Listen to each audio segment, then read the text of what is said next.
अस्सलाम वालेकुम नाज़रीन, मैं हूं आपकी मेज़बान कोमल असलम और आज हम बात करने वाले हैं मौसमी तब्दीलियों पर।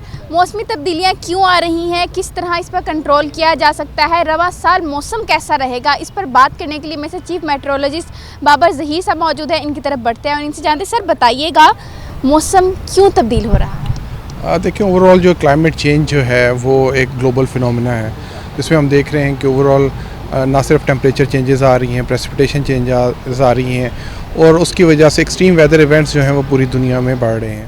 सर सबसे पहले मुझे ये बताइएगा कि इस दफ़ा कौन सा जो सिस्टम है वो हमारे वेदर पर असरअंदाज हो?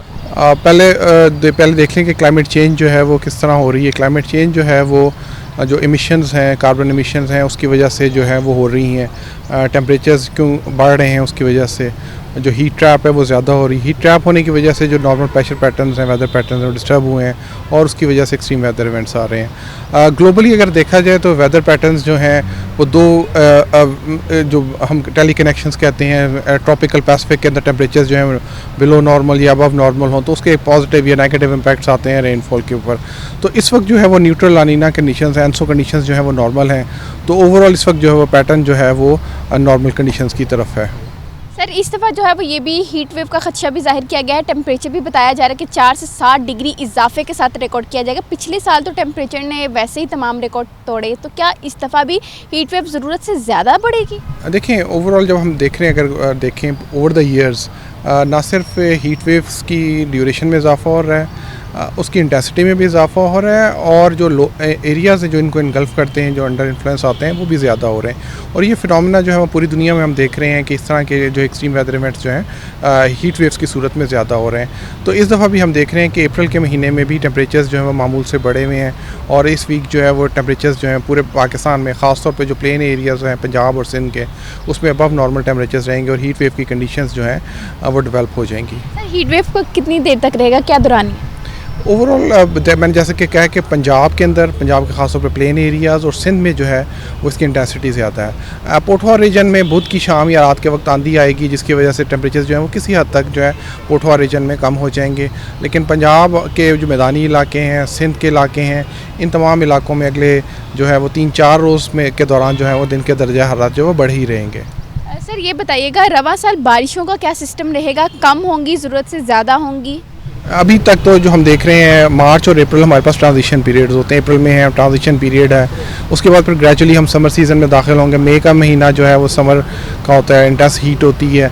मिड जून के बाद से फिर मानसून हवाएं जो हैं वो मुल्क में दाखिल होना शुरू हो जाती हैं और फिर जुलाई और अगस्त में हम देखते हैं कि हमारे पास अच्छी मानसून रेनफॉल्स होती हैं, जिसकी वजह से हमारे सारे वाटर रिजर्वायर, सब सरफेस वाटर जो है वो रिचार्ज हो जाता है और फिर उसके बाद सितंबर में जो है वो रिट्रीव होना शुरू होती हैं।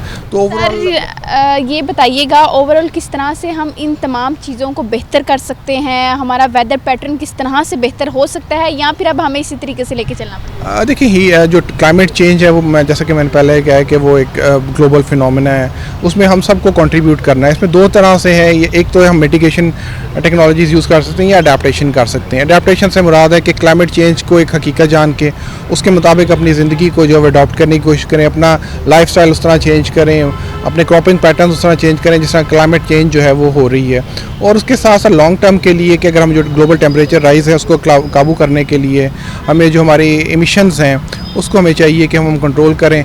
और क्योंकि ओवर द ईयर्स ये टेम्परेचर राइज़ किया है, तो लेकिन इसके लिए भी हमें लॉन्ग टर्म प्लानिंग और सस्टेनेबिलिटी चाहिए होगी ताकि हम ये ग्लोबल टेम्परेचर राइज़ को काबू कर सकें। सर रवा साल गर्मी का दौरानिया कितनी देर रहेगा, कितने महीने रहेगा, कब जो है वो मौसम सरमा आएगा? मतलब इस साल जो है वो हमें क्या ज़्यादा देर गर्मियाँ बर्दाश्त करना पड़ेगा? देखिए, मैंने आपको बताया कि ये जो महीना है ट्रांजिशन पीरियड है, मई तक हम जो है वो गर्मियाँ, शदीद गर्मी होती है। मिड जून के बाद मानसून सीज़न स्टार्ट होता है और फिर जुलाई और अगस्त में हमारे पास मैक्सिमम रेनफॉल्स होती हैं और फिर सितंबर और अक्टूबर के अंदर फिर हम एक ट्रांजिशन पीरियड से गुजर के फिर हम विंटर सीज़न के अंदर दाखिल होते हैं। तो ये एक साइकिल है, जो सीजनल साइकिल है, उसी को हम फॉलो कर रहे होते हैं और उसमें थोड़ी बहुत वेरिएशन जो है आती रहती है। गर्मियों के सीज़न में हमें एक्सट्रीम वेदर इवेंट्स जो हीट वेव्स की सूरत में है वो हमें मिल रहे हैं आजकल। सर जैसे टेम्परेचर बढ़ेगा, गर्मी का दौरानिया भी बढ़ेगा? जी बिल्कुल, हम देख रहे हैं कि गर्मियों का दौरानिया जो है वो ओवर द ईयर्स जो है पिछले चंद सालों से वो जो है वो बढ़ रहा है। जी बिल्कुल, ये थे चीफ मेट्रोलॉजिस्ट लाहौर और इनकी जानिब से बताया गया है कि वेदर पैटर्न चेंज हो रहे हैं, ट्रांजिशंस आ रही हैं, लेकिन ख़तरे की घंटी भी बजाई गई है कि हीट वेव का ख़तरनाक ख़दशा भी है और एक शदीद लहर जो है वो भी अवामुन्नास के सरों पर मंडला रही है। तो इसके लिए बर वक्त इक़दाम को यकीनी बनाया जाए। उम्मीद करती हूँ आपको ये स्टोरी पसंद आई होगी। इसी के साथ मुझे दीजिए इजाज़त, इंशाल्लाह फिर मुलाकात होगी। अल्लाह हाफ़िज़।